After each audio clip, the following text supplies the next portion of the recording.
What is going on, guys? It's the Laker Nation all day. You know how we do in here. It's all about us.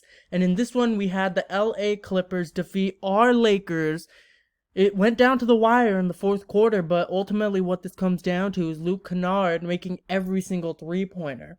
But before I get into the game itself, I'm just going to go ahead and say, I'm okay with us losing this game, right? But I do want to say one thing before I get into the actual game. LeBron James choked.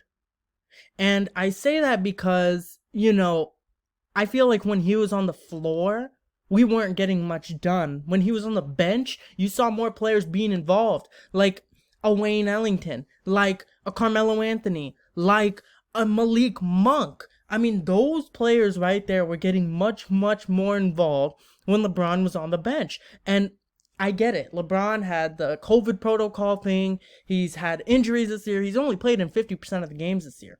But when we're trying to establish consistency, when we're trying to establish a winning streak, right? We won 2 games without LeBron, and we can make it a third. And LeBron comes back. It's like, oh, okay. Well, LeBron, you gotta play well, okay? You can't come through and play the way you did, right? You can look at the stat line and say 23 points.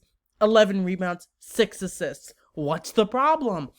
If you watch the game, then you know LeBron did not play as well as the box score may suggest.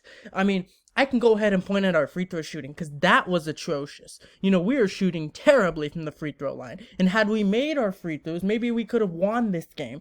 But that being said, that doesn't change the fact that LeBron choked. In the fourth quarter when we had opportunities, right? LeBron with the mid-range couldn't make it, right? Other shots, he couldn't make it. Free throw shooting, right? He couldn't make it. He shot 3 of 5 from the free throw line, 2 of 7 from the three-point line, 9 of 23 from the field, right? If you don't look at that, then you could say he had a good game because you're just looking at 23, 11, and 6. But obviously, what this comes down to is LeBron not involving the other players. I always like Malik Monk, and it's such a shame that his night got ruined because this was his night. This was Malik Monk's night. He was the reason why we were even in this game. We should have won this game, and it should have been Malik Monk is clutch. That should have been the title. But I'm sitting over here saying LeBron choked. Because he did. If you watch the fourth quarter, then you know he choked. Yes, he did make a 3, but we wouldn't have been in that position if it wasn't for players like Malik Monk and Carmelo Anthony and Russell Westbrook leading the way. I can go ahead and make the case that Russell Westbrook made more of an impact when it mattered most than LeBron James. Despite LeBron having the better points, rebounds, and assists box score than Russell Westbrook made bigger plays. And it's just a shame because I feel like every time we verse the Clippers, we lose. And a huge reason of that is because LeBron isn't able to play his usual self against the Clippers.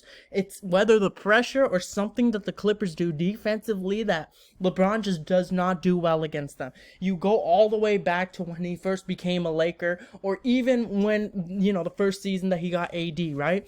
You had the opening night game. LeBron did not play well. You had the Christmas game. LeBron played like trash, right? Even in the game that we beat the Clippers in, right? He played all right, but he didn't play particularly amazing, right? You look in the bubble, he didn't play that amazing, right? And then, that was the last time we beat the Clippers. And ever since, LeBron just has not been able to play well against the Clippers. And all I'm saying is that he choked. He doesn't involve Malik Monk as much as some other players like Westbrook does.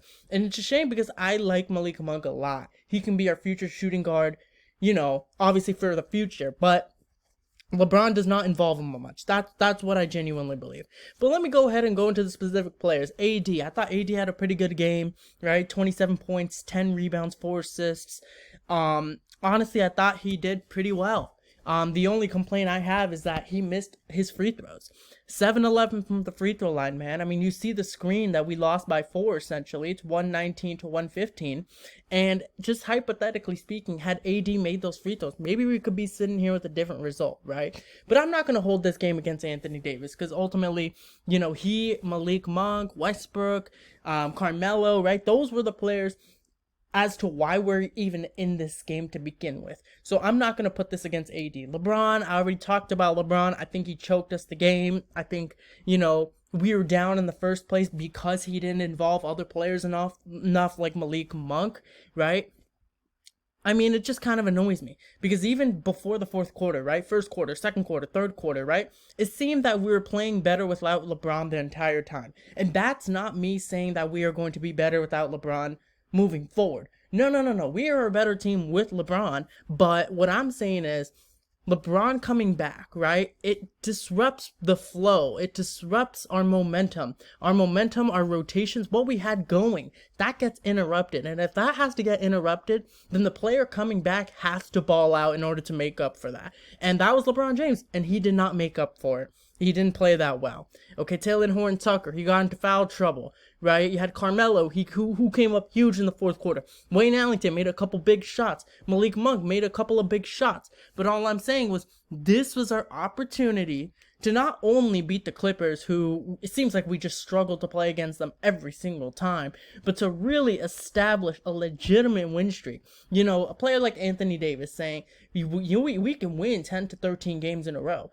I believe that this team can, but they have to establish some momentum. And without winning a game or two to begin with, they're never going to be able to do that. And, you know, the standings, I'm not really concerned about the standings right now, right? We're 12-12, and you look at seed 4 through like 10, right? It's all separated by a couple games. So the standings don't mean much to me. I'm not concerned about the Lakers not having the number 1 seed, because ultimately I believe if we can get our act together, if we can get our chemistry rolling, then I'm not really scared for us. But what I am saying is that we got to be healthy and we have to get our chemistry going. Okay, LeBron, he cannot play like this. And I get it. This is his first game back from COVID protocol. I don't know what he was trying to do, whether he was trying to make sure that he wasn't getting injured or that he was trying to ease himself into the game. But ultimately, this was on him. LeBron, this was your fault that we lost like this, because I think the other players did their job. Now, you can make the argument that Westbrook could have been a little bit more aggressive, or that Taylor Horton-Tucker shouldn't have turned the ball over as much or been out of control, right? 0-4 from the three-point line. I get all of that, but what this comes down to is LeBron is the leader of the team. He is the best player on this team. And when your best player doesn't play well, right? I mean, it's on you. This loss is on you and nobody else, right? Not Frank Vogel, not AD, not Westbrook. You know, and speaking of AD, right? He gets so much criticism. But the fact is he's been one of our best players, right? In the entire NBA, he's been one of the best players, right? It's just not highlighted enough because people keep on saying that he's soft. But the fact of the matter is that he has the most paint points in the league. How can you say that man is soft when he has the most paint points in the league? Honestly, that's all I have for this one. I didn't expect us to win this game. It just seems like LeBron always struggles against the Clippers, and Paul George seems to always outplay him when they go against each other one-on-one. Clippers, Lakers. I'm not talking about Pacers, Cavs. I'm not talking Pacers, Heat. It seems like Paul George always has LeBron's number. So I'm just saying, moving forward, we just got to start getting some wins, okay? LeBron, I get it. First game back, but this is on you, man. But that's all I have for this one. If you guys enjoyed this video, drop a like. Comment down below what your guys' thoughts were on the Lakers falling short to the Clippers. And subscribe for more. Alright, guys. Peace out and go Lakers.